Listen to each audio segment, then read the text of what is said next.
Bismillahirrahmanirrahim. Assalamualaikum warahmatullahi wabarakatuh. Alhamdulillahirabbil alamin wa bihi nasta'in ala muridunya waddin. Assalatu wassalamu ala asyrafil anbiya'i wal mursalin wa ala alihi wa ashabihi ajma'in wa ba'd. Yang terhormat Ketua Dewan Dakwah Kabupaten Bantul, Ustadz Selamat Abdurrahman SAG MSI, Ketua Takmir Masjid Jamasba, dan Bapak Ibu Da'i dan Da'iyah yang hadir pada pagi hari ini. Alhamdulillah, puji syukur kita panjatkan kehadirat Allah Subhanahu wa taala karena Bapak Ibu yang hadir di sini mudah-mudahan termasuk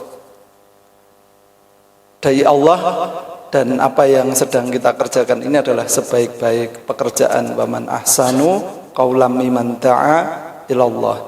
Sebaik-baik ucapan, sebaik-baik perkataan itu adalah yang mengajak pada jalan Allah. Mudah-mudahan apa yang kita lakukan pagi hari ini hingga siang nanti itu dicatat sebagai ikhtiar, sebagai pahala yang nanti akan meningkatkan atau yang akan derajat kita yang akan menjadi tinggi.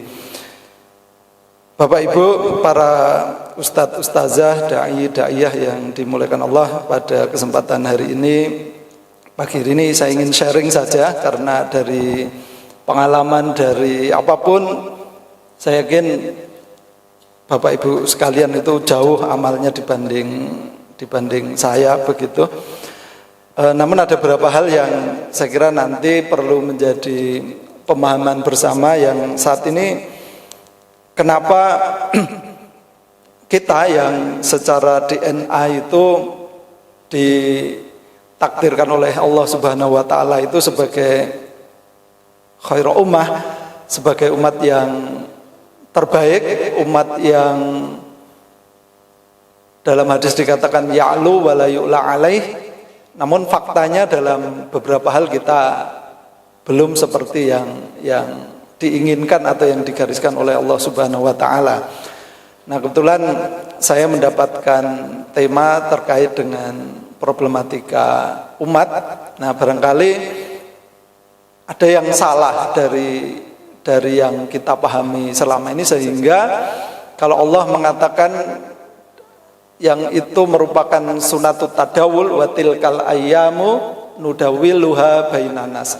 Masa kejayaan dan masa kemunduran itu akan dipergilirkan oleh Allah Subhanahu wa taala. Kita akan unggul, kita akan jaya itu kalau memang secara kompetensi, secara syarat itu memang memenuhi kriteria unggul. Dan sebaliknya, kita ini akan dijatuhkan oleh Allah kalau memang kriteria syarat untuk jatuh itu memang ada pada diri kita. Nah, itu yang kemudian disebut oleh Allah Subhanahu wa taala sebagai sunatut tadawul wa tilkal ayyamu nudawiluha bainanas. Masa kejayaan dan kemunduran atau keruntuhan itu akan dipergilirkan kepada manusia. Nah, Bapak Ibu sekalian, saya mengambil gambar atau tagline atau judul ini, mudah-mudahan ini menjadi salah satu jawaban begitu ya. Kenapa kok kita belum sesuai atau belum seperti yang asli DNA kita yang unggul itu? Kenapa begitu ya? Nah, Bapak Ibu sekalian, ada satu tagline ini, agile or punah begitu ya. Jadi memang Islam itu akan hidup selamanya begitu ya. Namun kenapa kok sekarang dalam seluruh aspek kehidupan kita itu banyak mengalami kekalahan, banyak mengalami ketertinggalan itu? Nah, salah satu problemnya adalah kita ini tidak agile. Agile itu lincah Bapak Ibu. Agile itu responsif. Agile itu adaptif. Bapak Ibu, memang Rasulullah Shallallahu Alaihi Wasallam itu diperintahkan oleh Allah itu menyuruh kita untuk berdakwah, dakwah kepada tauhid, mengajak atau mengeluarkan dari zaman dulumat kepada nuril Islam. Namun cara mengemas dakwah itu, wasilah-wasilah strategi yang kita lakukan itu mestinya kan ada banyak hadis nggih, khatibunas ala qadri uqulihim, khatibunas bilughati qaumihim. Jadi kita berbicara kepada kaum itu sesuai dengan kadar berpikir mereka, sesuai dengan bahasa mereka. Nah Bapak Ibu, barangkali masing-masing kita pernah punya pengalaman, pengalaman belajar. Mungkin ada yang di pesantren. Saya dulu di pesantren itu begini-begini cara belajarnya. Saya dulu belajar sama Pak Yai, sama Pak Ustadz, sama Bu Nyai itu seperti ini begitu. Nah kemudian pengalaman kita di masa lalu itu kadang-kadang kita melakukan memorizing, mengingat-ingat dan mencoba untuk menduplikasi pada anak-anak hari ini, generasi hari ini. Nah sehingga kadang-kadang bukannya diterima baik-baik, bukannya mereka sami'na wa ata'na, tetapi yang sering kita temui kadang-kadang resisten. Kenapa resisten? Ini soal bahasa saja, soal cara pendekatan saja.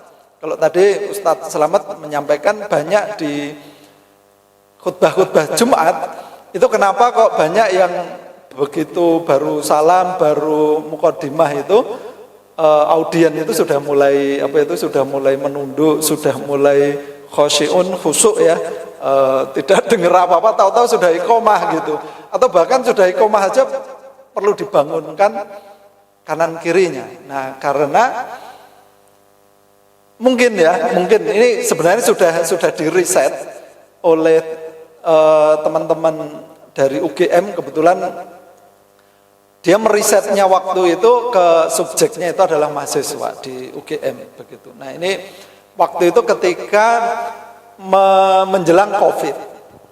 Jadi anak-anak UGM itu disurvei. Ternyata kenapa kok prestasi mereka mengalami penurunan? Karena perkuliahan di kelas itu disampaikan terlalu teoritik dan durasinya itu terlalu panjang. Jadi sebelum COVID, tim ini membuat satu kesimpulan, anak-anak Gen Z ini nggak bisa diajak berlama-lama, nggak bisa diceramain panjang-panjang. Mereka senang belajar itu secara audiovisual. Jadi dengan gambar, dengan dengan animasi, dengan pesan-pesan singkat itu lebih, dan itu mereka uji cobakan dan itu berhasil. Nah kok kebetulan ada COVID. Nah sehingga semua dosen di UGM waktu itu disuruh membuat konten-konten pendek terkait dengan perkuliahan. Dan hasilnya apa? Justru antusiasme mahasiswa itu semakin tinggi dan prestasi belajarnya itu juga semakin meningkat. Nah sehingga kesimpulannya anak-anak Gen Z itu senang materi konten-konten itu yang singkat. Kalau tidak percaya Bapak Ibu coba sekarang TikTok sama YouTube, putra-putra kita, anak-anak kita itu lebih senang nonton yang mana? YouTube apa TikTok? TikTok ya, karena TikTok itu pendek gitu. Bahkan dulu TikTok itu kan hanya 59 detik, nggak nyampe 1 menit. Nah sekarang dia bisa sampai 3 menit bahkan lebih begitu. Dibanding YouTube yang bisa 2 jam, bisa 3 jam begitu. Nah anak-anak hari ini lebih seneng nonton yang konten-konten singkat, tetapi dampaknya apa Bapak Ibu? Dampaknya mereka bisa merekam dan pesan-pesan yang ada di TikTok itu masuk di dalam long term memory mereka, di dalam memori jangka panjang mereka. Sehingga apa? Tata ini ya, ketika mereka berbicara, mereka berkomunikasi, mereka bertindak itu kan sekarang anak-anak kita itu ya plek niru apa yang ada di konten-konten di media sosial, khususnya adalah TikTok. Nah, ini menjadi tantangan bagi kita, bagi para dai, bagaimana mengemas pesan, mengemas isi-isi dakwah itu singkat, padat, jelas, dan mengena, masuk seperti konten-konten pada media sosial. Nah, jadi kita nggak boleh apa nggih Bapak Ibu, nggak boleh nek boso saya itu orang Sleman nggih, orang Godean aslinya, patok bangkrong gitu. Wis isoku ngene dan aku dulu dapat ilmu dan sampai sekarang masih nancep itu dengan cara yang seperti dulu, yang ngaji panjang sorogan gitu. Bahkan ngajinya itu sampai jam 11, jam 12 malam. Nah, hasilnya seperti sekarang. Jadi kiai, jadi ustadz. Nah, ini mau diduplikasi ke anak-anak hari ini. Nah, hasilnya apa Bapak Ibu? Ya tadi ngantuk, ditinggalkan dan masjid-masjid, penceramah dan sebagainya menjadi tidak menarik. Nah, yang kedua Bapak Ibu, sekarang ada fenomena begini, anak-anak muda ya. Saya karena sudah ngecek ke beberapa mahasiswa saya itu, mereka itu seneng safari kalau model Ramadan dan Jumatan gitu. Mereka punya list penceramah. Kalau ceramahnya ini di masjid ini dia akan keliling begitu ya, termasuk Ramadan gitu. Kalau jadi dia itu malah hampir nggak pernah ikut taraweh, ikut Jumatan di masjid setempat karena dia mencari yang bagus-bagus yang ya tadi menjawab apa yang menjadi kegelisahan dan persoalan mereka. Nah, ini yang saya sebut dengan agile, Bapak Ibu sekalian. Jadi, kalau kita tidak agile, kalau kita sebagai dai itu tidak lincah, maka tadi kita punah. Punah itu artinya akan ditinggalkan. Nah, makanya yang kedua itu, kalau kita nggak berubah, move or being moved. Kalau kita nggak berubah, maka kita akan ditinggalkan. Meskipun itu arti letter luck-nya pindah atau dipindahkan gitu ya. Tapi kalau kita nggak berubah intinya Bapak Ibu, ya siap-siap aja. Kita akan menjadi dai yang disruption. Kita dai yang absolute. Kita akan menjadi dai yang usang, sudah nggak menarik lagi. Begitu. Makanya kita nggak perlu marah, gitu.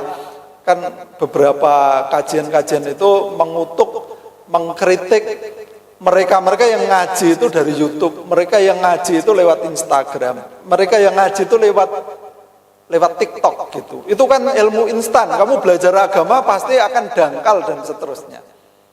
Nah, kan sekarang bukannya mereka membuat kontra narasi, mereka membuat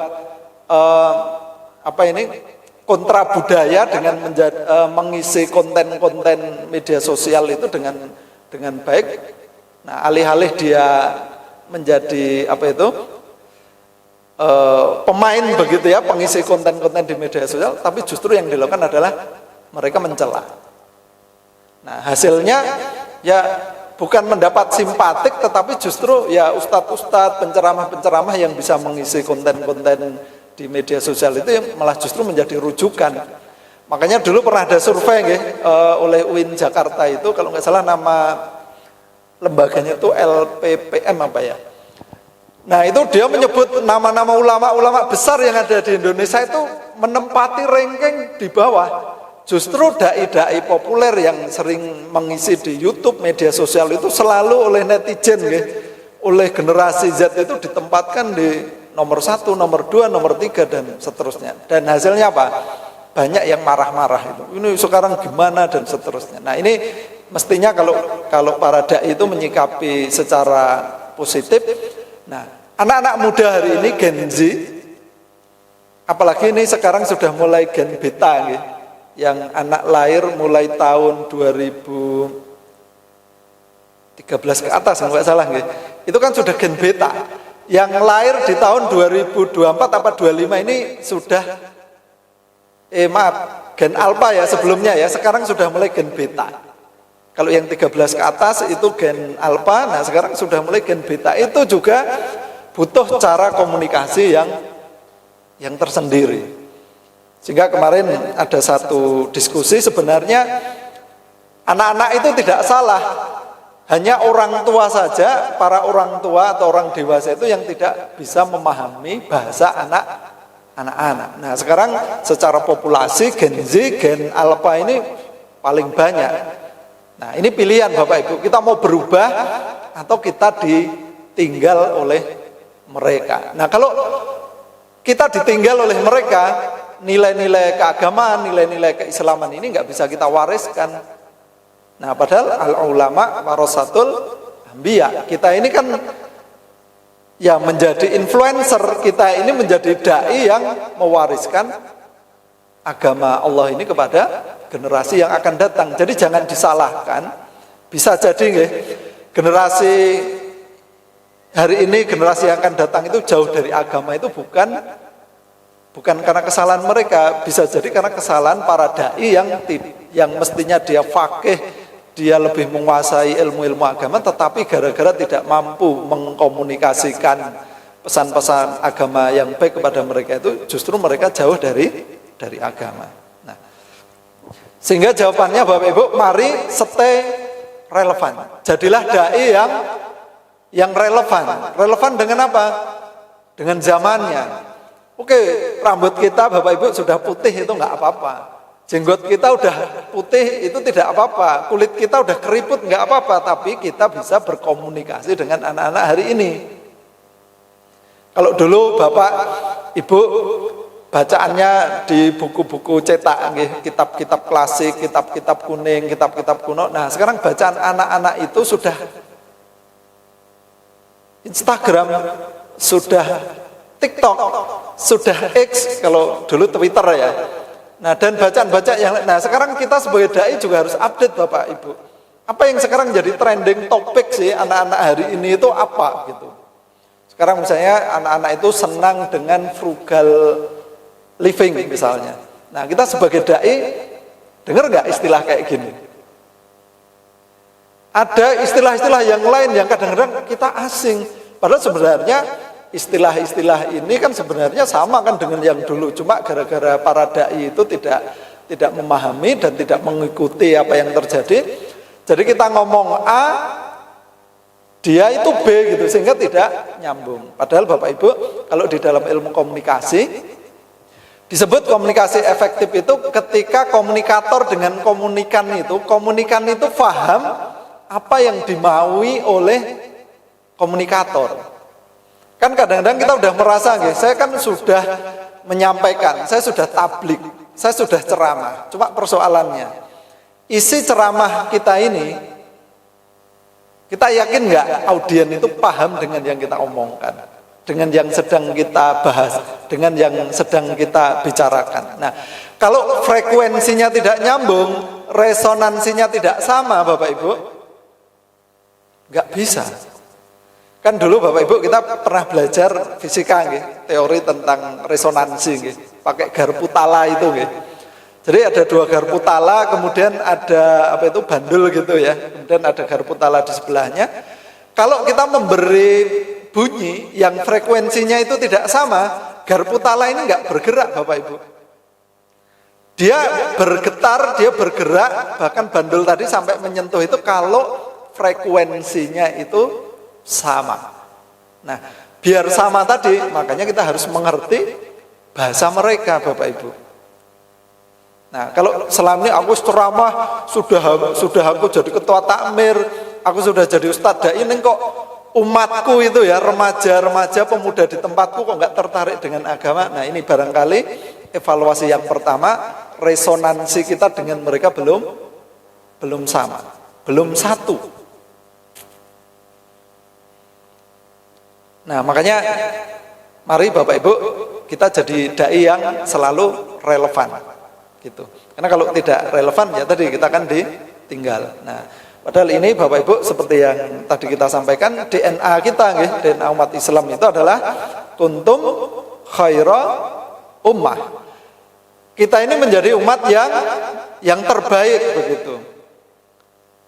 Bahkan di dalam surat At-Taubah juga ayat 33, A'udzubillahi minasyaitonirrajim, huwallazi arsala rasulahu bil huda wa dinil haq liyudhhirahu 'alad dini kulli.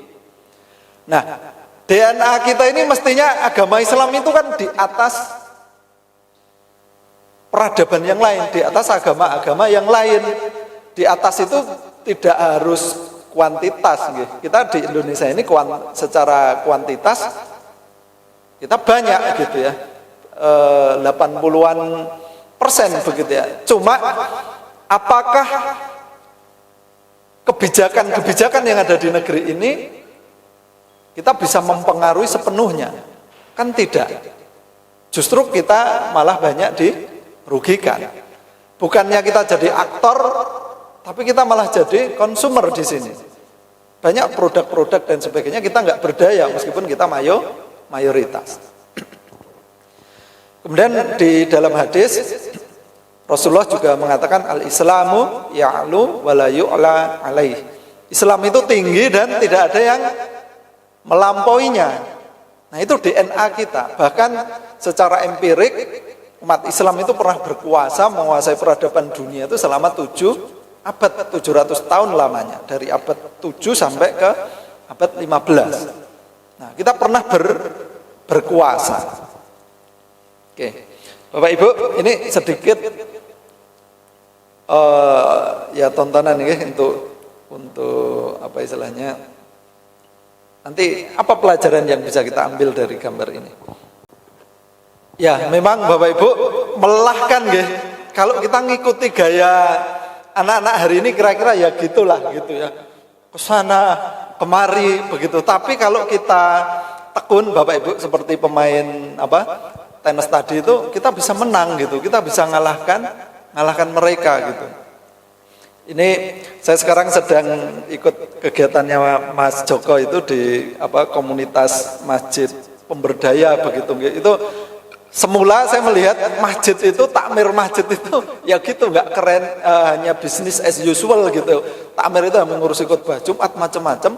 Tapi begitu saya ikut acaranya Mas Joko itu, ternyata banyak ya masjid-masjid yang keren, bahkan 24 jam itu masjid itu nyala Bapak Ibu, hidup, aktivitasnya hidup, tua muda, anak-anak dan sebagainya itu. Wah, saya sampai merinding begitu ya.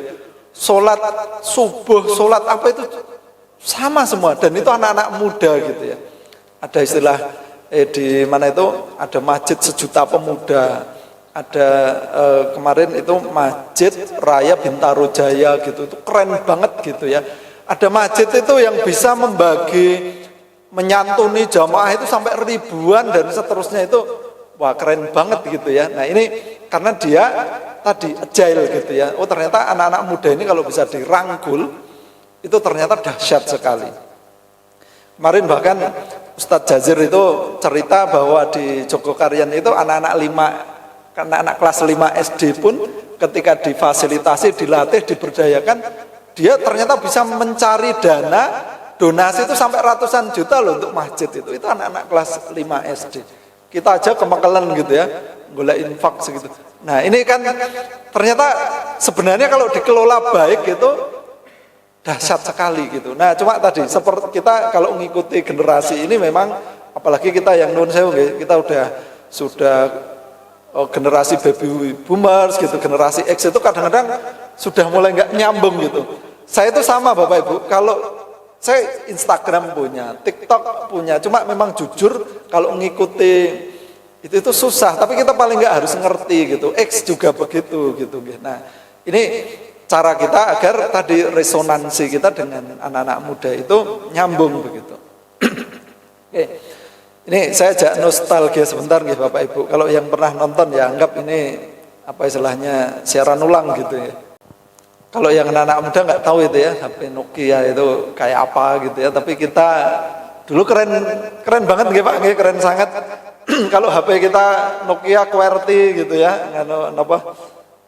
itu dulu keren. Ada HP Motorola dan sebagainya, itu anak-anak hari ini Gen Z itu enggak kenal gitu ya. Nah, Alcatel, nah sekarang yang dikenal itu mungkin Samsung begitu gitu. Dulu kalau HP kita Nokia itu wes jos gitu ya, wes pokoknya ampuh gitu ya. Nah, itu tahun 94-an gitu. Mungkin di antara teman-teman di sini mungkin ada yang waktu itu belum lahir gitu ya. Dapat cerita. Nah, itu dulu HP, nah ini saya ceritakan bagi yang dulu belum lahir, dulu HP yang paling keren itu adalah HP Nokia gitu. Saya juga masih punya sampai sekarang meskipun udah nggak nyala gitu, untuk kenang-kenangan saja begitu. Ada Sony Ericsson gitu ya. Mungkin Bapak Ibu masih ada yang kagungan gitu. Ada LG. Anak hari ini tahu LG itu ya merek kulkas, merek TV gitu ya. Dulu itu merek handphone gitu ya. ada simen gitu ya. Nah, ini sekarang jadi apa ya simen itu ya. Nah itu HP kita dulu, mungkin Bapak Ibu ada yang pernah punya begitu. Nah selama sekian tahun gitu ya, Nokia itu merajai penjualan HP di dunia begitu. Oke, baik, saya agak percepat nggih Bapak Ibu nggih. Nah, Bapak Ibu sampai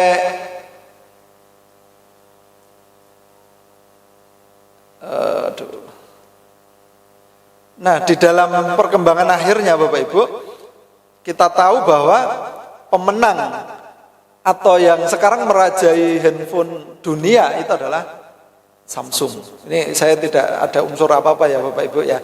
HP saya juga Samsung soalnya.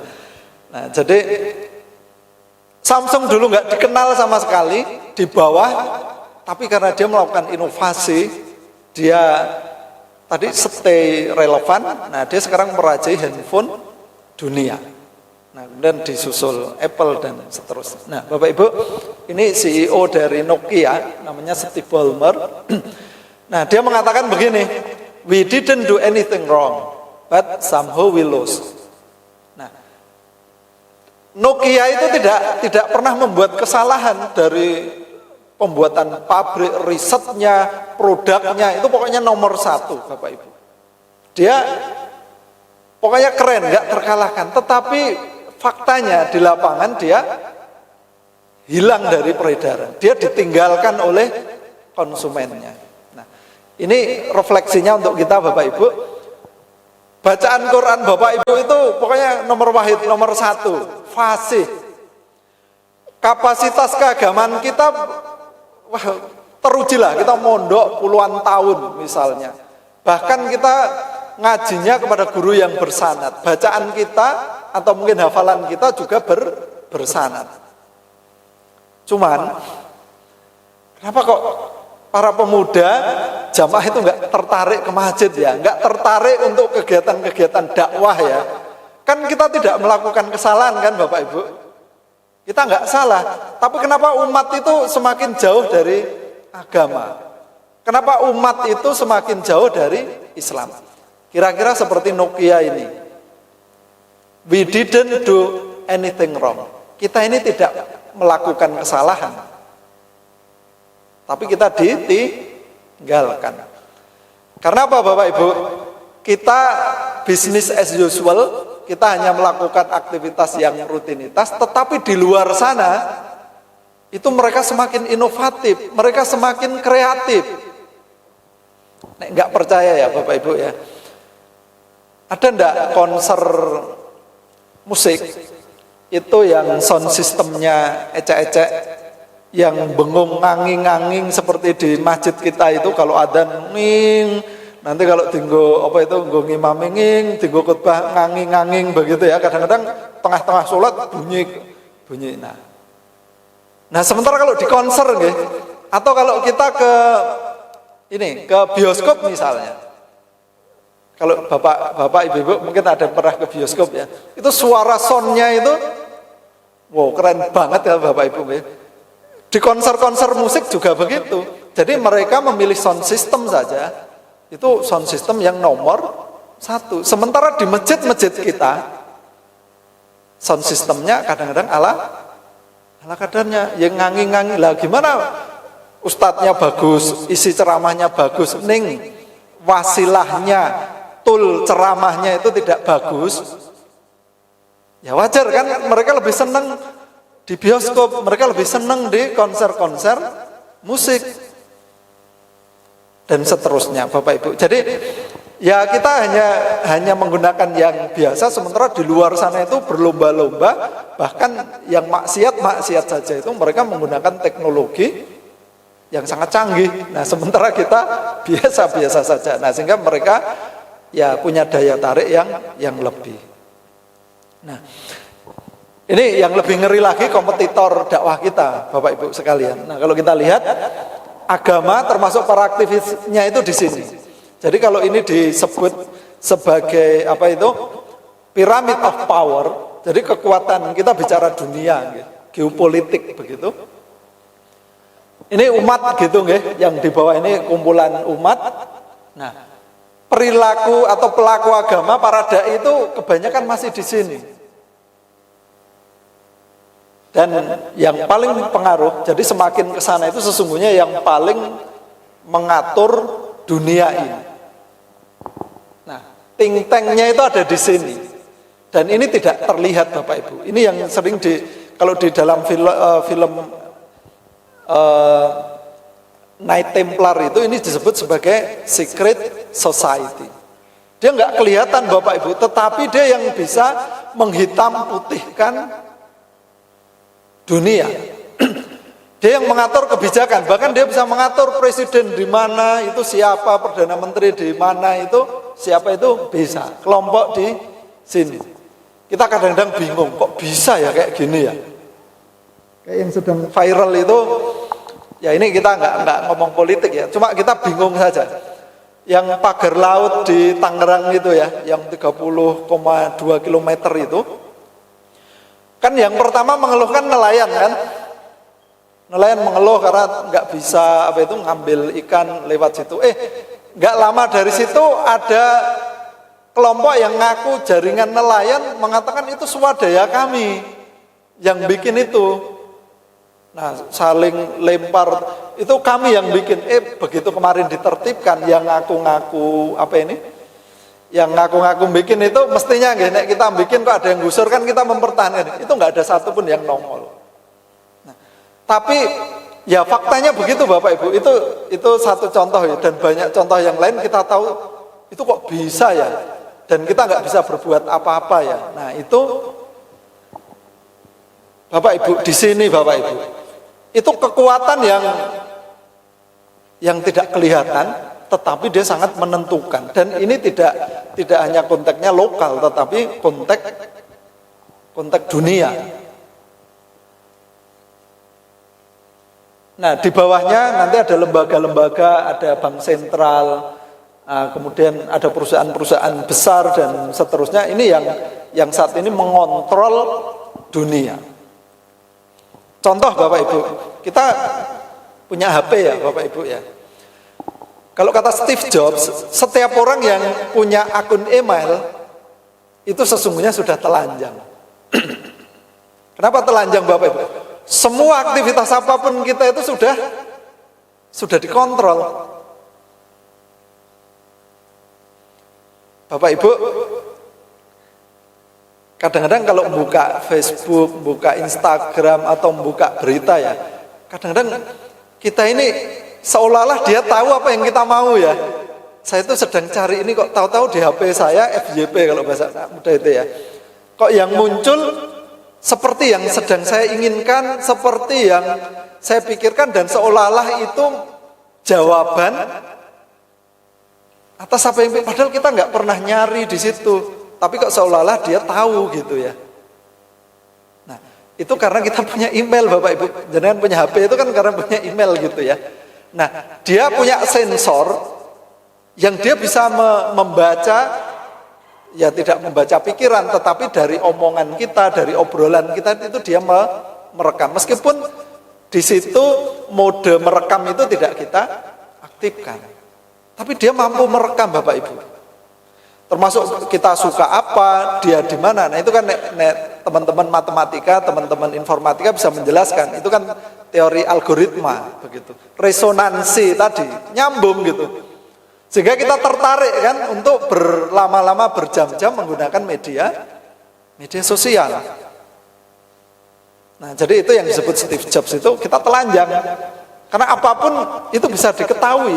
Bapak Ibu, meskipun HP kita itu tidak sedang memfoto, merekam itu, tetapi itu merekam kita itu Bapak Ibu. Aktivitas kita dimanapun itu dibaca di situ.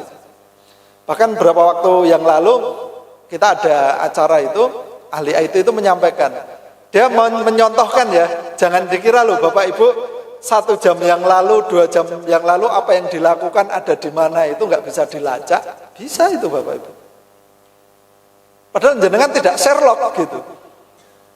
Termasuk ada di sini, jenengan apa yang dibicarakan, jenengan ngirim pesan apa itu semua terekam oleh perusahaan-perusahaan ini. Nah, ini yang sekarang disebut big data itu. Dan itu mempengaruhi kehidupan dunia. Nah, cuma sekarang persoalannya Bapak Ibu, kalau kita lihat di situ, kita itu hanya ada di sini sekarang ini. Nah, padahal tadi nggih, kita ini ya'lu wala yu'la alaih. Nah, nanti kita bisa kita diskusikan kenapa Bapak Ibu begitu nggih. Nah, ini yang sekarang mendominasi dunia. Kadang-kadang ini yang membuat kita putus asa, yang kadang-kadang membuat kita kok kita itu nggak bisa apa-apa gitu ya. Ya karena ini tadi begitu ya. Memang ada kekuatan yang tidak terlihat di dunia ini, dan dia yang mengatur ya geopolitik ataupun geoekonomi secara global begitu. Nah, dampaknya itu kemana-mana Bapak Ibu ya, termasuk di negara kita di Indonesia. Nah, ini tantangan kita ya Bapak Ibu ya, prestasi atau medan kalau kita bicara konteks NKRI negara kita ya, dari angka Global Competitiveness Index gitu ya, kita masih jauh di bawah Thailand, di bawah Malaysia begitu. Nah, sekarang ranking Indonesia itu ada di angka 44-an begitu ya. Kemudian HDI Human Development Index kita juga masih jauh begitu. Corruption Perception Index kita, angka korupsi kita juga masih sangat tinggi. Apalagi kemarin ada berita ya, nggak tahu benar atau salah, ya salah satu mantan presiden kita malah dijadikan tokoh. Nah itu kan, nah ini prestasi kita hari ini ya Bapak Ibu ya. Nah, jadi dalam tinjauan global gitu ya Bapak Ibu, kita ya sayang prestasi yang tidak baik. Nah, ini yang saya kira menjadi PR kita Bapak Ibu. Kalau kita bicara sosial media influencer itu kan sesungguhnya dai ya, orang yang mempengaruhi. Nah, Bapak Ibu, sekarang Bapak Ibu, kalau jenengan ceramah khutbah Jumat, itu audiennya ada berapa ratus? Paling 100 nggih di masjid itu. Kalau ibu-ibu ngisi pengajian remaja putri, itu audiennya berapa Bu? Yang datang, kadang 10, kadang 20, 15. Kalau kita ngisi khutbah Idul Fitri, Idul Adha kan paling juga hanya 1000 dan seterusnya. Oh nggih. Itu hanya ribuan Bapak Ibu. Tapi tahu nggak di situ?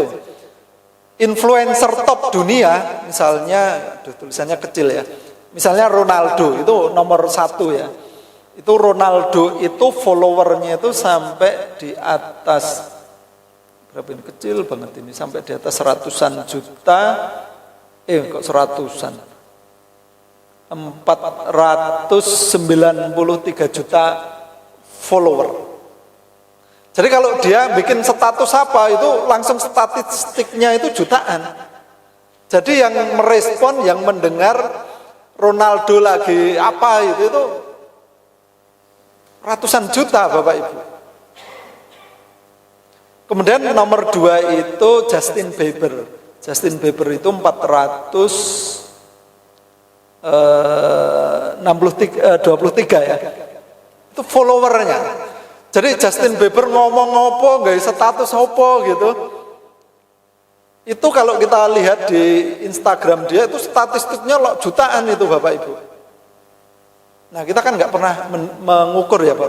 Kita wis ceramah semangat, ayatnya kabeh ditokke, sing datang 100 bener, ning sing ngrungokke berapa gitu ya? Karena sebagian besar ngantuk gitu ya. Nah ini mestinya Bapak Ibu kita masuk di sini kan dai itu juga influencer kan, orang mereka itu dai juga ya. Nah cuma dai ila apa kan nggak tahu gitu ya, tapi itu efektif Bapak Ibu dulu ketika ada bencana di Palu itu likuifaksi itu di masjidnya Bapak Ibu, termasuk Bapak Ibu kan mencari penggalangan dana itu rata-rata dapat berapa Pak Bu? 1 juta, 2 juta gitu. Tahu nggak Bapak Ibu, ada influencer masih muda di Indonesia, dia followernya itu sudah jutaan. Dia itu hanya cuma bikin flyer, yuk bantu Palu. Dalam hitungan jam Bapak Ibu, terkumpul berapa puluh miliar karena followernya jutaan. Nah, dampaknya atau impactnya itu kan dahsyat sekali ya Bapak Ibu ya. Kalau kita menjadi dai yang menarik, itu kenapa kok followernya sampai jutaan, sampai ratusan ribu misalnya? Karena memang menarik. Kenapa Deddy Corbuzier itu followernya juga jutaan kan itu? Ya karena konten-konten podcast dia itu menarik dan aktual. Nah sekarang kita sebagai dai sudahkah seperti itu? Nah makanya kalau kita tidak agile, kita tidak lincah, kita tidak membangun komunikasi dengan bahasa anak-anak hari ini, ya kita dampaknya nggih Bapak Ibu. Itu kan misalnya si Ronaldo itu cukur rambut nggih. Nah sekarang kan anak-anak banyak yang niru itu kan. Apa itu CR7 itu ya yang dikasih tipis kemudian dikasih apa itu. Itu kan dia hanya posting gitu, wah itu sudah jutaan anak-anak muda, anak-anak gitu itu langsung niru plek idolanya. Ketika Deddy Corbuzier itu banyak mengangkat tema tentang kesehatan, tentang IF intermittent fasting, tentang gaya hidup. Itu sekarang termasuk banyak kan sekarang orang yang komunitas runner itu ya, para apa itu pelari-pelari yang itu nah gitu itu loh. Jadi kalau kita sebagai seorang dai itu masuk di bahasa kaumnya itu sangat efektif. Meskipun kita juga alhamdulillah bersyukur ya ada Ustadz Adi Hidayat yang beliau itu kan ngajinya enak gitu ya, pendek, bikin konten-kontennya pendek, ada Gus Baha juga begitu ya, dan para ustadz-ustadz yang lain gitu, yang sudah mulai masuk, meskipun masih kalah dengan yang ini. Nah ini sekarang menjadi penentu Bapak Ibu. Nah ini kita kadang-kadang ada jebakan begini Bapak Ibu. Jadi kita ini dengan hal yang sama yang rutinitas ini, tapi kita mengharapkan hasil yang lebih baik gitu. Atau ya kita senang pada yang status quo gitu ya. Nah ini yang bahaya, kita udah fix mindset. Ya udah habis aku itu seperti ini, aku nggak mau. Nah padahal penjenengan nggak ada putra misalnya atau teman atau remaja masjid, kalau ngisi-ngisi seperti ini misalnya bikin konten-konten pendek gitu, kemudian upload gitu. Ya nanti pelan-pelan dalam waktu kalau kita rajin nanti follower kita banyak gitu. Saya itu ada tetangga Bapak Ibu, kebetulan anggota pengurus takmir juga, itu sampai berapa ya follower Instagramnya itu puluhan ribu. Padahal isinya saya kan baru tahu kemarin itu, ternyata isinya apa Bapak Ibu? Konten-konten enggak inilah. Nek bahasa saya itu enggak mutu gitu ya, tapi ternyata disenangi gitu ya. Nah coba kalau yang gitu-gitu diselipkan hal-hal yang baik, konten-konten kebaikan begitu itu nanti dampaknya itu akan jauh lebih dahsyat gitu. Nah sehingga mari Bapak Ibu kita bikin inovasi baru. Nah, ini realita kita nggih Bapak Ibu nggih. Nah kajian-kajian banyak sepi, membosankan, monoton begitu ya, kurang menarik dan seterusnya. Bahkan tidak ada sosok ideal yang ada di tempat kita masing-masing gitu. Nah, ini kenapa Bapak Ibu? Nah, kita bisa lihat sebenarnya banyak potensi hebat di sekitar kita. Nah, tapi karena kita belenggu dengan rantai, maka potensi-potensi baik mereka itu tidak bisa dikembangkan begitu. Nah, apalagi kalau kita ini ideologi keyakinan dakwahnya itu mina minhum, nah itu udah repot. Itu meskipun baik, nah pakai meskipun gitu, meskipun bacaannya bagus, fasih, laisa mina gitu, nah ini yang kadang-kadang sama. Sebenarnya di potensi di sekitar kita itu bagus-bagus, tapi karena kita belenggu, seperti kaki gajah itu, gajah jadi nggak dahsyat lagi gitu ya, karena kita belenggu gitu. Atau Bapak Ibu kadang-kadang kesalahan kita itu menyeragamkan gitu. Pokoknya aku sebagai ketua takmir, aku ketua organisasi dakwah itu senengnya begini, semua harus seperti ini. Nah, ini gambarannya adalah mereka itu sedang menyeleksi, nggih. Di situ ada monyet, ada pinguin, ada gajah, ada ikan, kemudian ada apa itu? Ada anjing gitu ya. Nah, mereka itu diberi ujian yang sama gitu. Apa gitu? Please climb that tree. Silahkan panjat pohon itu. Nah, sing juara siapa kira-kira Bapak Ibu? Monyet gitu ya. Lah kalau ikan gimana dia mau memanjat? Nah, terus kalau gajah juga gimana begitu? Nah, kadang-kadang kita melihat apa istilahnya teman-teman kita, nggih, jamaah kita itu kadang-kadang seperti itu, disuruh sama kayak kita. Jadi nek nang masjid ki kabeh ya kudu nganggo koko kabeh kudu. Dadi nek nganggo celana jin, nganggo kaos dan sebagainya itu kayaknya enggak bagus, enggak ini. Sehingga namanya anak-anak muda itu kan seneng yang casual gitu, yang praktis gitu, yang enggak apa-apa gitu ya. Wong namanya anak muda, kayak kita enggak pernah muda saja gitu ya, pakai celana jin begitu ya. Itu disaruh, ya anak-anak muda enggak seneng gitu. Sama kan kita menyeragamkan mereka seperti nyuruh ikan itu memanjat pohon. Nah, hasilnya apa? Ya, hanya satu yang ngikuti kita. Potensi gajah, potensi yang lain itu tidak terakomodir dengan baik. Ya, ini tidak usah. Nah, sehingga apa Bapak Ibu yang terjadi adalah talent dakwah itu menjadi being frozen. Bapak Ibu, kalau kita makan daging segar atau buah segar dengan yang sudah apa itu frozen itu, yang sudah dibekukan itu, kira-kira enak mana Bapak Ibu? Masih yang segar ya? Kita nyate gitu, kenapa sate Pak Pong itu enak gitu? Karena barley nyembelih gitu. Tapi kalau yang sate-sate yang enggak laris gitu, itu kan kadang rasanya kok kayak gini dagingnya gitu ya, karena udah masuk freezer gitu. Nah, Bapak Ibu, potensi baik itu, ini kan ada contoh nih, ini buah stroberi, buah anggur, ini jagung, ini sayur-sayuran, daging dan sebenarnya ikan dan seterusnya itu awal mulanya itu adalah daging sayuran yang bagus begitu, buah-buahan yang bagus.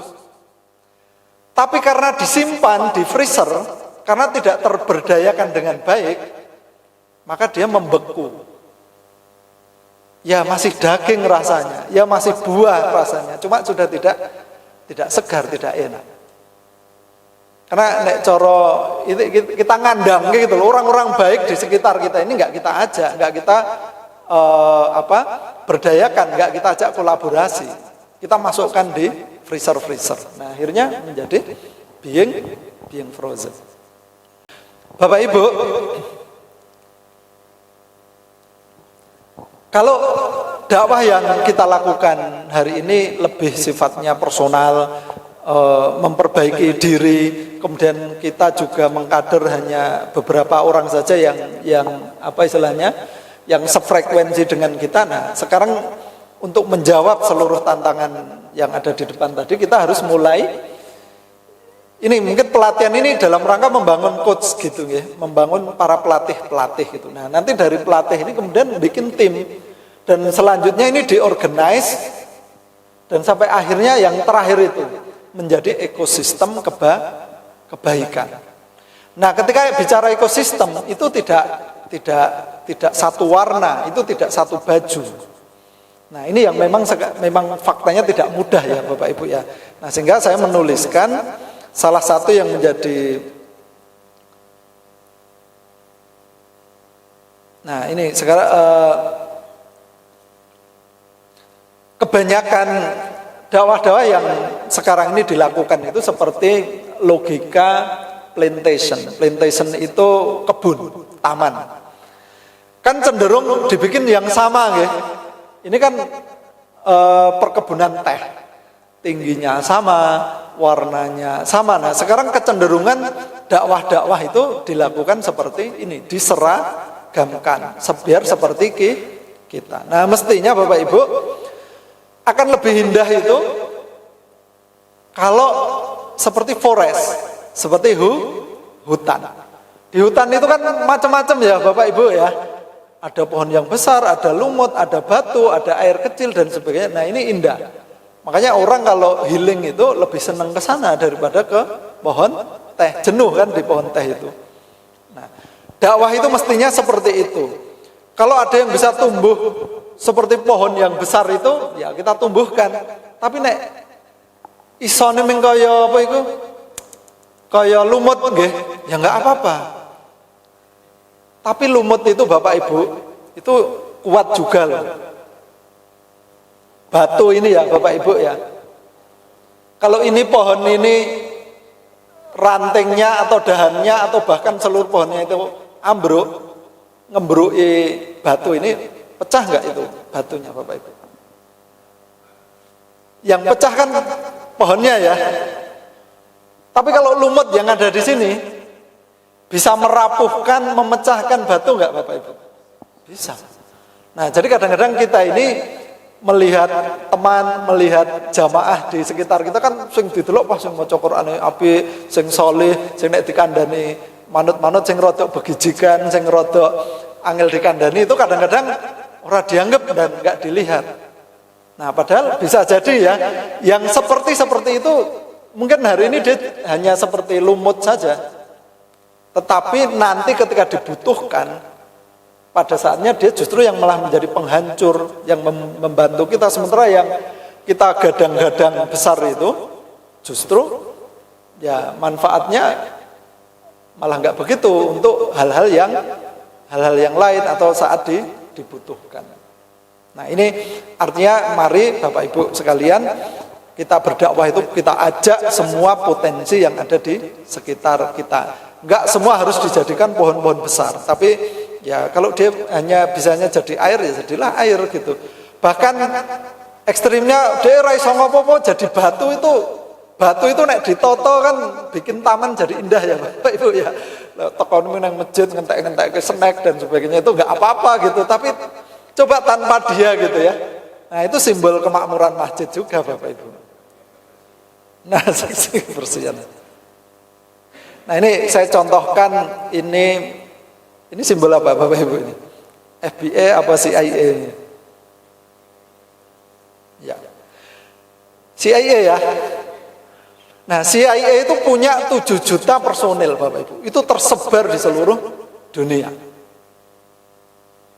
Dan dia punya keahlian yang berbeda-beda, tetapi mereka terkonsolidasi di bawah DoD ini, Department of Defense. Nah, jadi kita mestinya juga begitu Bapak Ibu. Makanya kenapa Amerika itu ngalah-ngalah negara manapun ya karena tadi itu ya dia punya kader yang militan yang terorganisir dengan baik. Nah, Bapak Ibu ini yang terakhir apa yang kemudian bisa menjadi lesson learn pembelajaran kita. Apapun yang ada yang terjadi di sekitar kita itu kita maknai sebagai challenge, sebagai tantangan begitu. Jadi bukan kan kadang-kadang kita sering menyalahkan situasi ya, mengkambing hitamkan itu kan gara-gara sekarang medsos, gara-gara sekarang anak-anak itu pegang gadget dan seterusnya. Kadang-kadang kan kita suka nyalah-nyalahkan mengkambing hitamkan. Nah, sekarang sudah mulai kita rubah mindset seperti itu. Apapun yang ada terjadi di sekitar kita itu kita tidak punya kuasa untuk berbuat Bapak Ibu. Nah, makanya kita anggap itu sebagai challenge. Nah, kemudian apa? Ya ini selanjutnya kita scale up capacity. Jadi kita tingkatkan kemampuan diri kita. Nah, ada 3 hal Bapak Ibu yang bisa kita lakukan. Kita lakukan konsolidasi Bapak Ibu.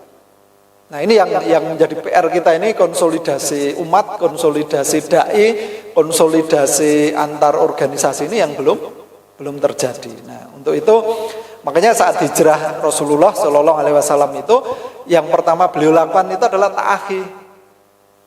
mempersaudarakan si fulan dengan si fulan gitu ya, kaum muhajirin dengan kaum ansor gitu, itu dipersaudarakan.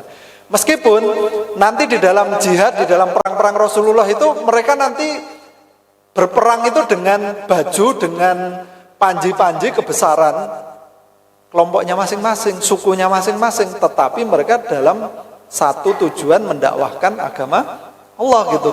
Yang muhajirin ya dengan pakaian muhajirinnya, yang ansor juga seperti itu, nanti suku Aus Khazraj dan seterusnya mereka dengan panji, dengan bajunya masing-masing.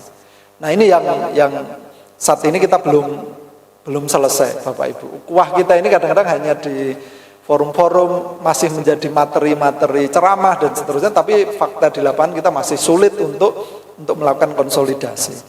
Nah yang kedua Bapak Ibu, yang kita lakukan adalah kita melakukan transformasi.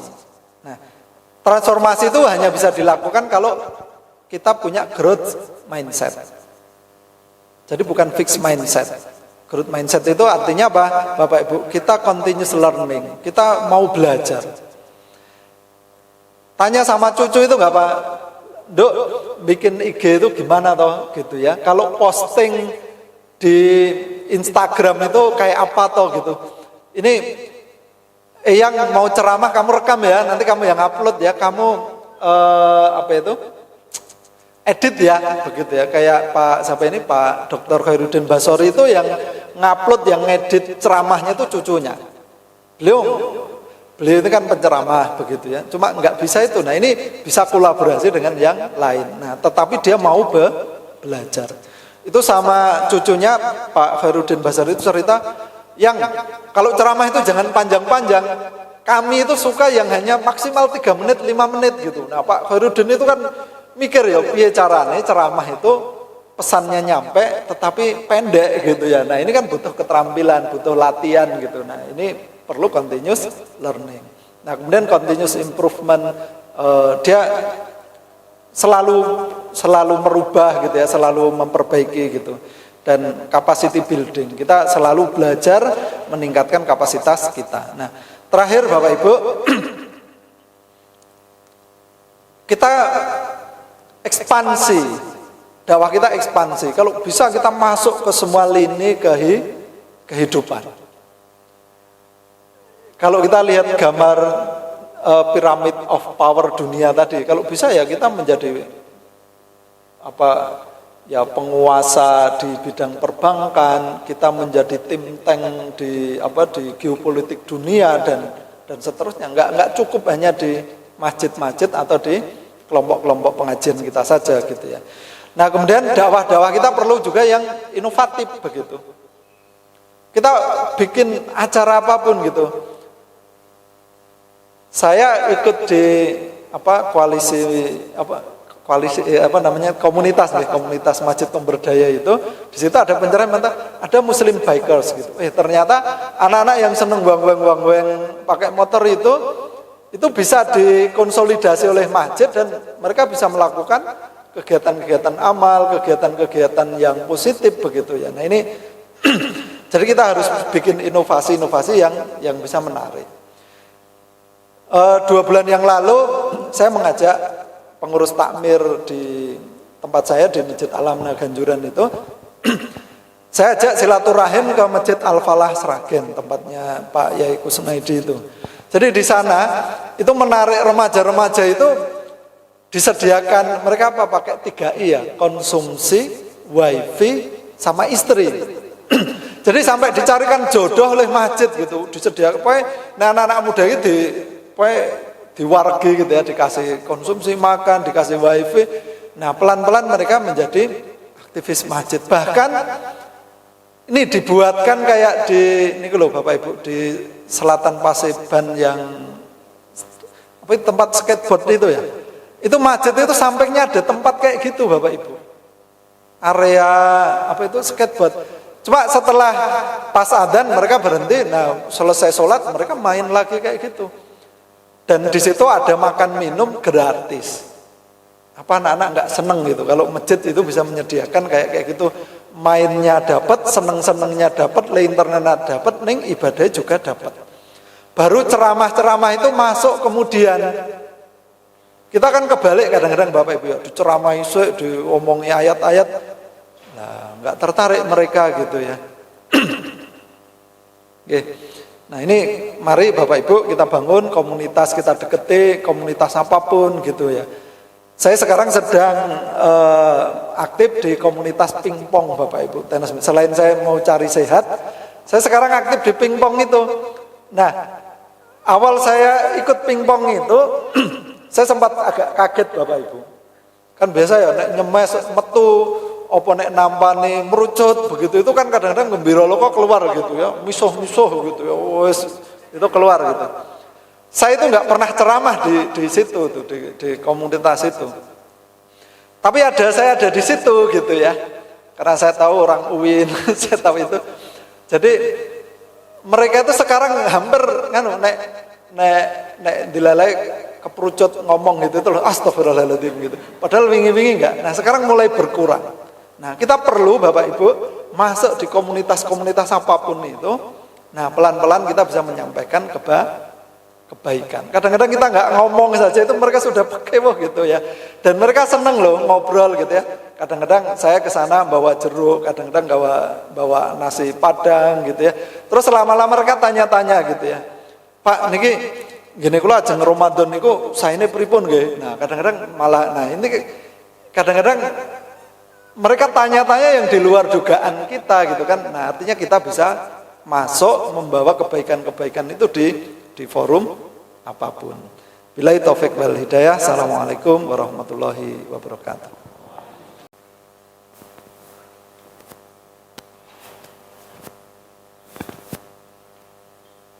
Assalamualaikum warahmatullahi wabarakatuh. Matur nuwun kesempatan untuk bertanya. Perkenalkan, nama saya Surono dari Gosari. Pertanyaan saya yang pertama, ini ada pertanyaan dari teman saya, tapi sudah beberapa waktu yang lalu, bahwa ada suatu problematika umat di satu daerah, saya tidak menyebutkan.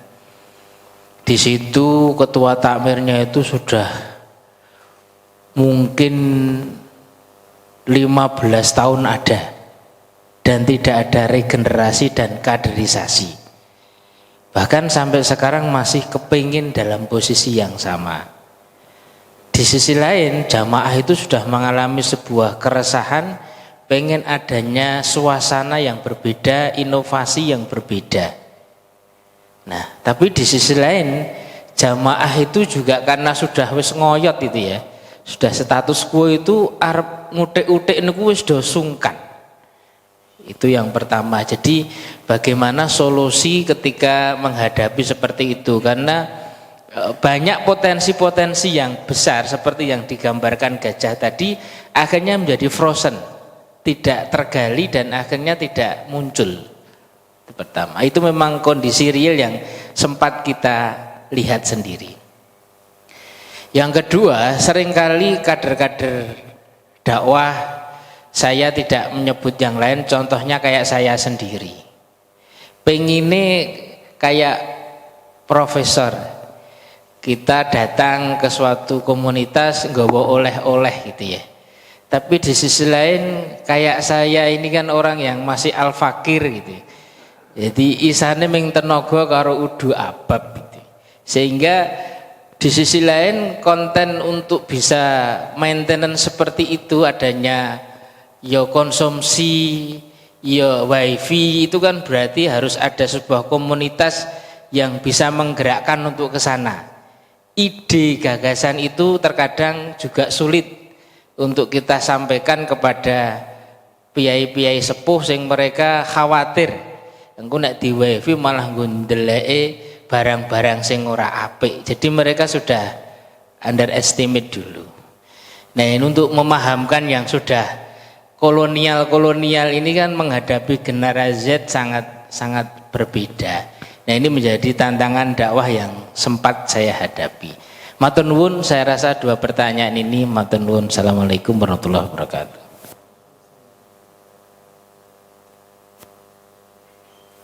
Cek. Assalamualaikum warahmatullahi wabarakatuh. Terima kasih kesempatan yang sudah diberi.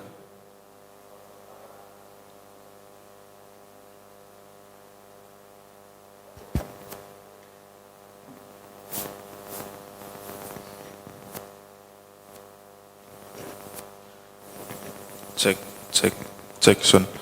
Assalamualaikum warahmatullahi wabarakatuh. Perkenalkan, nama saya Habib Nur Fauzan. Saya dari Parangtritis, Kretek, Bantul. Terima kasih Bapak Ustadz Profesor Dr. Suyadi atas kesempatan yang diberikan. Mungkin pertanyaan yang pertama sudah disampaikan Bapak Surono. Kemudian ada beberapa hal yang perlu saya sampaikan. Kaitannya di beberapa tempat itu ada istilahnya orang yang mempunyai pengaruh, tetapi istilahnya kalau diajak untuk bersatu berdakwah itu masih kurang bisa. Tadi Bapak Profesor menyampaikan bahwa langkah awal Rasulullah itu adalah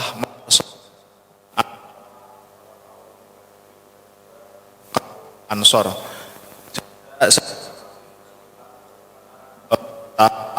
Mempersaudarakan atau sendiri juga ingin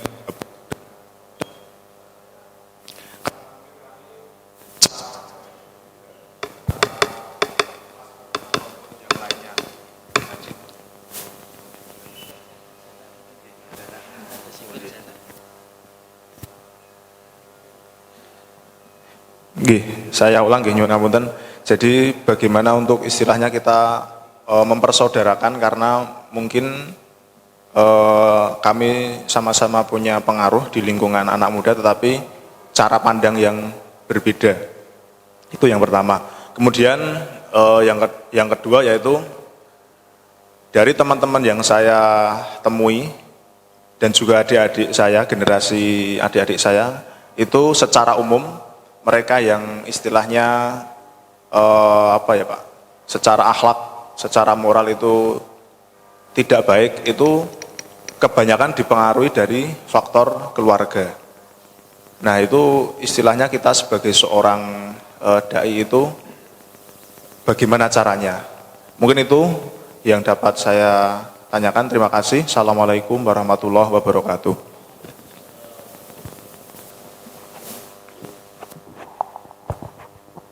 Langsung ya. Baik, terima kasih Pak Surono dan Pak Fauzan ya.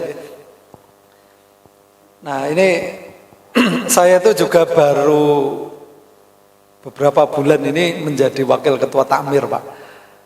Jadi sebelumnya saya itu hanya jadi pengurus, tapi tidak belum seaktif yang sekarang. Saya waktu itu lebih menikmati sebagai jamaah. Nah, ini memang saya ikut acaranya Mas Joko itu di KMP itu memang rata-rata hampir semua yang ikut itu bermasalah gitu masjidnya gitu ya. Dan nah, artinya memang ini kalau saya melihatnya ini positif, ini sebagai challenge, ini sebagai tantangan. Karena kalau tidak ada seperti itu, ya sudah selesai berarti urusan umat. Dan yang kedua, ini justru menjadi sarana kita memperbanyak pahala begitu. Di masjid tempat saya itu sudah berdiri itu tahun 60-an. Tapi sampai kemarin pergantian pengurus itu tidak ada aturan, Bapak Ibu. Bisa dibayangkan itu. Tidak ada aturan, tidak ada tupoksi, tidak ada struktur organisasi. Kalau jenengan tadi kan baru 15 tahun ya. Ini dari tahun itu bisa jenengan bayangkan gitu ya. Ketika proses pergantian pengurus itu ya ini aja kayak aku wis kesel misalnya, saya ganti sampean ya gitu ya. Ke situ ganti sampean lagi ya. Jadi gaya memakmurkan masjidnya itu beda-beda. Karena saya itu kan kebetulan bukan orang asli Bantul ya. Saya sudah di sana sejak tahun 2001 itu udah berapa ketua takmir ya, 4 apa 5 ya di masjid saya itu gayanya beda-beda dan warna kegiatan masjidnya itu juga ngikuti selera masing-masing begitu. Nah begitu kemarin itu, nah ini yang kadang-kadang memang ini nggih, di luar skenario itu, kebetulan itu kan ketua takmirnya itu kan sudah dipanggil Allah gitu ya kemarin itu. Memang beliau itu sangat berdaya dan opo-opo itu ya duit ya semacam-macam itu dia beres masjid itu. Nah cuman ketika beliau sudah tidak ada, warisannya kan hanya warisan masjid, warisan fisik masjid.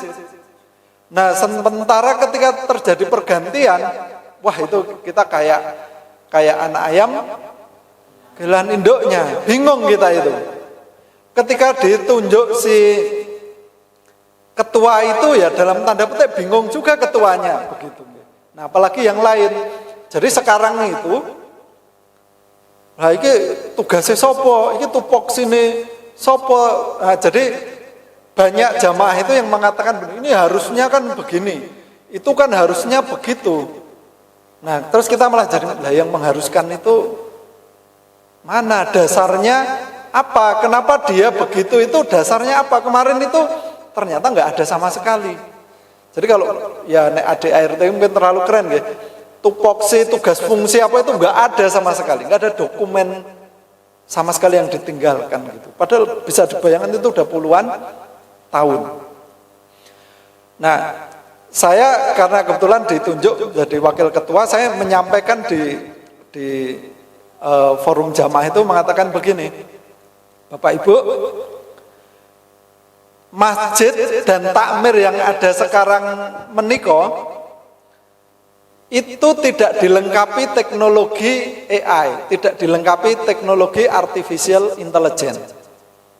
Nah, pakai teknologi AI itu, kita mau nyalakan TV, switch on TV, itu nyala sendiri, switch off TV, mati sendiri.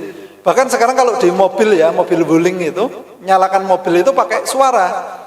Bahkan dengan mode suara itu, mobil itu bisa dijalankan tanpa supir. Dia nanti bisa tahu sendiri. Kita tentukan, kita setting, kita mau perjalanan kemana. Dia nanti bisa belok sendiri, ada lubang dia bisa menghindari sendiri. Ada kendaraan di depan berhenti, dia bisa berhenti sendiri. Itu kalau teknologi artificial intelligence. Termasuk kita map itu, kita kemana, belok kanan, belok kiri, 100 meter lagi, begini, begitu itu kan. Itu kan AI.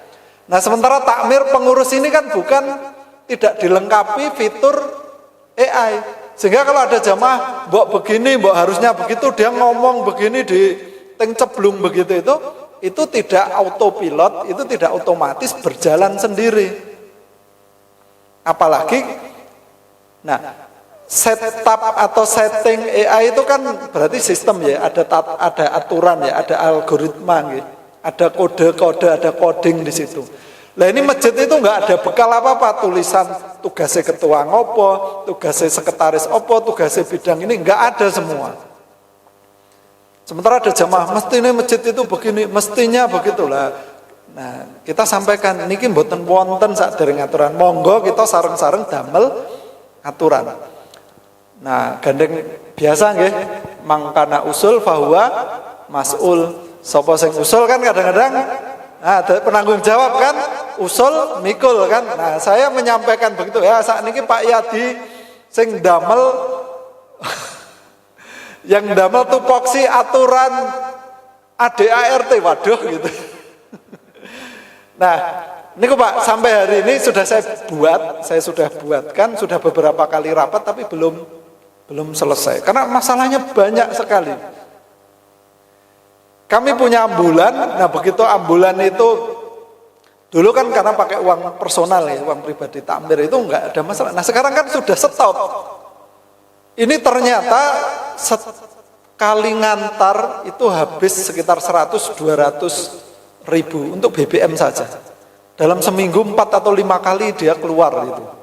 Karena rutin ngantar jamaah sing apa itu cuci darah macam-macam itu kan pasien rutin. Nah sekarang mulai bermasalah ini. Ini liar nguripi apa jenenge ambulan ini bagaimana gitu. Ini dulu listrik nggak pernah mikir karena ada yang bayar nih. Nah sekarang listrik macam-macam itu problemnya itu Pak. Nah terus saya ngajak teman-teman itu yang anak-anak muda, yuk kita pikirkan bareng-bareng. Saya sendiri nggak bisa, saya bilang gitu ya. Saya ajak beberapa itu, dan ternyata dahsyat Pak, mereka itu mau mikir bagusnya begini Pak, kita bikin tim kecil. Nah kemudian yang kedua, karena takmirnya ini generasi old gitu ya, itu hati-hati banget uang infak itu jangan ngantek metu gitu ya. Wah ini kan tobat juga kan, ambulan kudu, iya kan kudu ini nggak iso aja metu lagi kan, pusing juga kita itu. Nah kemarin saya usulkan Pak pun ngeten mawon, saat ini ndamel kencelengan khusus ambulan, bikinkan rekening sendiri, bikin QRIS nggih, kris sendiri, sama bikin kenceleng. Nanti kita titipkan ke jamaah. Terus kita bikin media sosial, itu juga nggak ada media sosial masjid kami itu. Kemarin kita bikin media sosial untuk branding sekaligus laporan kegiatan-kegiatan masjid begitu. Dan ini sama Pak, beberapa jamaah masjid itu sumuk, marak kera betah, makanya nek bar salam aku bali gitu, karena nek masjid sumuk, memang nggak tahu tempat kami kok itu. Mereka ngusul emang nek sumuk pasang AC ini jur langsung kepasang dewe apa gitu ya. Nah itu ketua takmirnya juga sudah langsung wanti-wanti jangan mengeluarkan uang takmir. Nah sementara jamaah itu pengen masjidnya adem gitu. Terus saya nemui beberapa bapak-bapak yang kira-kira potensial, saya ajak Pak niki pripun saya ini gitu. Ini ada permintaan begini-begini. Wis ngene wae Pak Yadi. Aku engko siap nyumbang 1 unit. Nah saya pertama usul, nanti Pak Yadi pripun? Nah gandeng pun enten sing ngawali gitu nggih. Nggih kula nggih siap. Kok aku tak ngejak si sedulurku kae tak kon tuku unit. Nah. Kemarin kita butuh 6 unit AC Bapak Ibu, itu sudah ada 4 sing nyagui. Jadi yang 2 ini sedang kita upayakan dari beberapa jamaah untuk kita dekati, termasuk nanti menaikkan daya. Kami sampaikan di rapat takmir, nanti serupiah pun uang kas masjid itu enggak akan keluar untuk beli AC dan untuk langku sing bayar listrik pun enten sing nyagai Pak, sing nanti bayar bulanan listrik. Nah, memang kadang-kadang kita harus begitu Pak, menunjukkan bukti bahwa bisa. Makanya saya tertarik ungkapannya Pak Jazir itu, kas masjid itu ada di kantong-kantong jamaah. Jadi kalau kita punya program baik, ya kayak tadi itu loh. Kita pengen masjidnya adem, ada AC itu, ternyata ketika tembus si A, si B, si C, si D itu keluar kok dia mau nyumbang kok. Padahal masjid kami itu nek Jumatan kan infaknya hanya sekitar 300-an ribu. Sedikit. Ini 1 unit AC kemarin dia nanya, ini bagusnya pakai masjid nopo, pakai AC merek apa Mas itu. Saya bilang Daikin Pak, Daikin yang Thailand gitu Pak. Nah, regine pinten iki paling mahal itu. Nah, kan jare masjidnya kita kasih yang bagus. Oh, nggih, mboten napa begitu nggih. Nah, ini asal programnya bagus, menarik itu ternyata jamaah itu mau kok mendukung begitu nggih. Nah, termasuk kita juga sudah mulai ini Pak, ngasih konsumsi gratis, minum gratis itu. Kemarin ada yang mengatakan begini, engko teh gulone kopine seko aku. Kan kami jamaah itu ada sing ini punya napa iki? Sok tinggi kulaan nggih ten pasar Bantul itu. Dia punya grosir di itu. Dia langsung begitu, wis engko gulane, kopine, teh aku sik nyuplai. Ada jamaah lain lagi yang usaha niki air minum isi ulang itu. Engko sing nyuplai nek entek omonge tak kone pegaweku kan ngeteri ning kono. Ini kalau dikuantifikasi, ini kalau dirupiahkan itu kan banyak Bapak Ibu. Nah ternyata kenapa kok selama ini infaknya hanya 300-an ribu, karena mungkin itu program-programnya nggak menarik. Tapi begitu kita sampaikan takmir itu punya gawe ini itu di luar dugaan kami gitu. Ternyata masyarakat kalau mau diajak itu berpartisipasinya tinggi. Jadi nggak harus dari uang kita Pak, tapi kita menjadi fasilitator, kita ini menjadi kayak maklar sedekah saja. Jadi bukan, nggak harus kita yang jadi muzaki, kita nggak harus menjadi pendonornya, tapi kita bisa menjadi maklar. Orang-orang baik kita ajak begitu. Nah, itu yang bisa kita lakukan begitu ya. Jadi memang kadang-kadang butuh bukti. Nah, memang setelah saya jadi takmir itu, saya dalam tanda petik itu sering ini sama anak, sama istri itu. Kalau orang Bali, saya sering habis maghrib itu dicegat jamaah Pak, curhat Pak, mbok begini, kadang ibu-ibu juga. Habis subuh juga gitu, nanti gantian yang lain lagi Pak, nanti kamar mandinya itu mbok bisa dibuka di sana, jangan di depan ini gitu ya. Terus besok lagi habis isya gitu, kadang-kadang ngobrol sampai jam 9, dicegat jamaah, ini resiko. Ya kadang-kadang saya kalau ke masjid itu kan kadang nggak bawa HP, itu ditelepon HP ini kan ngomah gitu itu ya. Jadi, pernah itu saya kelupaan, nanti nek baru sekolah masjid dititipi kan tuku maem untuk anak gitu ya, saya lupa gitu. Nah itu kadang-kadang wah pulang jadi masalah juga gitu. Nah ini resiko Bapak Ibu. Jadi nggak apa-apa kita buktikan bahwa kita itu bisa dan tidak harus dari uang pribadi kita. Kita jadi maklar rezeki, maklar sedekah, orang-orang baik kita temui. Lah nek kanan kiri kita nggak ada, kan kita punya teman alumni SD, alumni SMP, kita japri gitu, Mas, gongo mau bikin begini, gimana gitu ya. Kayak kemarin kita mau plafonisasi rumah marpot masjid itu yang nyumbang ya teman-teman kita yang kerja di Jakarta, kerja di Surabaya gitu. Jadi bukan, sekarang kan ada medsos Bapak Ibu. Jadi, nah nggak harus dari kita, tapi kita jadikan WA kita, HP kita ini menjadi wasilah kebaikan gitu. Kalau kita nggak bisa ngajari orang hafalan Quran, kan kita bisa mengadakan kegiatan tahsinul Quran di masjid, tahfidul Quran di masjid, kan bisa, nggak harus kita yang ngajari Bapak Ibu gitu.